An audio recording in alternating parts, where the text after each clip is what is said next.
forward-thinking conversations thanks to partners like LADWP, Metro, Caltrans, the Sierra Club, the California Community Foundation, the California Endowment, AQMD, MWD, and more. You'll also be hearing more about a couple of national town halls broadcasting live from Los Angeles, to which you will be invited. And we'll be rolling out a robust social media campaign on all our platforms, as well as an outdoor media campaign, all designed to educate, enlighten, and empower you in our fight for climate justice. We want cleaner air. Caring about the community means caring about the climate.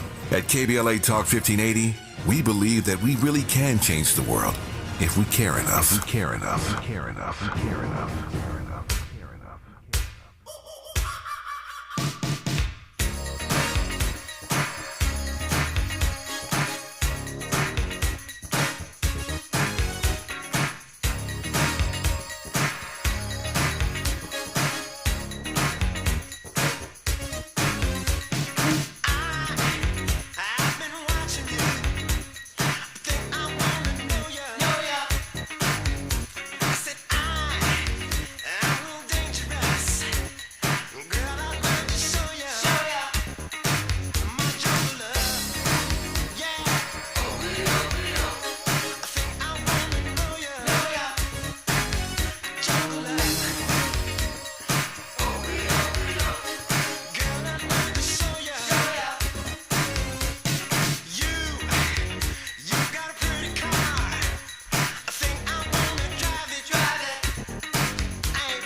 Welcome in. You are locked into hour 2 of RSVP with Jill Munroe here on KBLA Talk 1580.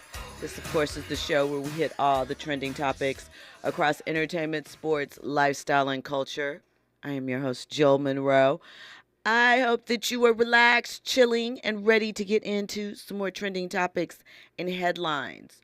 So before we get into the Steph Curry story, there is a topic that has been floating around social media that I wanted to, of course, bring here to get your input on. So there was a video on TikTok, which, of course, sparked another video where a young lady was saying that she used to be really ashamed to say this before a black woman, but she says that she, when she goes to the hood, is afraid. She doesn't like going to the hood.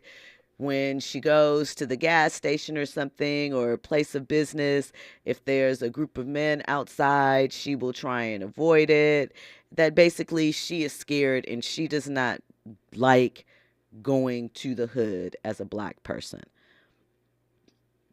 Another young lady followed it up and added to it and said that, some of the worst experiences that she has had has been when she has gone to the hood, and that, they're concerned about crime and things of that nature. And,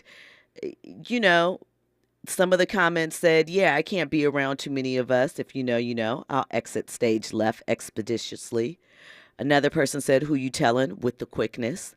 Someone else added in, girl, me too. I don't go anywhere if it's too many of us. And a lot of people are saying that these thoughts and comments are anti-black and that they are feeding into the stereotypes and they are just as bad as racist white people. And I'm 50-50 on it, right? Because on one hand, I feel like you don't necessarily just feel that way about, if you go to like the gas station and there's a group of any youth hanging out. I don't care the race. If they look sketchy, they look sketchy. You probably don't, are going to move quickly or make sure you have your me mug on so they don't try and mess with you. I think that is, just second nature because, groups of, I'm going to assume younger people, maybe men, but can be rambunctious. They embolden each other to tease, attack, even if they don't necessarily mean it, that group outing thing. So, not just necessarily, black. If I walked up and it was a group of rough looking white men standing, I might pull my purse closer too, or whatever.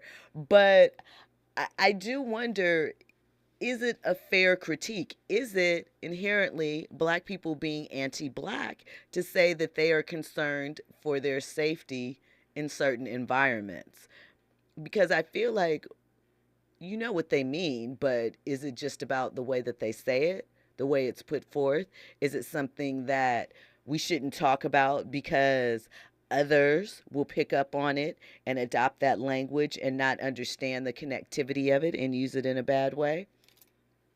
I don't know. Certainly feels like that, but I do think it is an interesting conversation, not one that's new. I know you've seen those videos that are floating around social media that are from like the 1960s, and they say something about middle class Negroes who have moved to Los Angeles from the migration, talk about poor blacks moving into their neighborhood or things of that nature.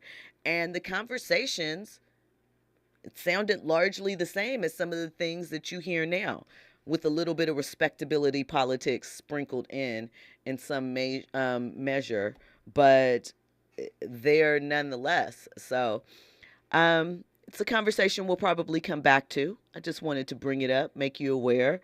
One of the girls that started the TikTok video, she, of course, because the internet and social media is swift and active, they have dug up her mugshot because apparently she was arrested for domestic violence last month, and people are like, how can you be concerned about hood activities when you just got caught up in your own hood activities, that your neighbors should be concerned about you and what you're doing?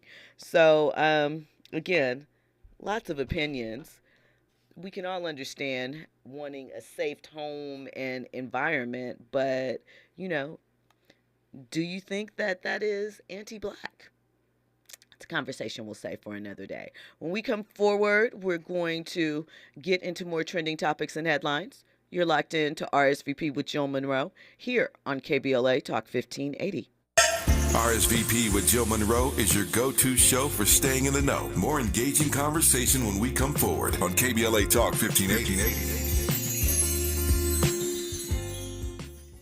Sometimes I struggle to get to sleep. My body stopped for the day, but my mind is still running. So I take ZzzQuil. ZzzQuil, the world's #1 sleep aid brand, has a range of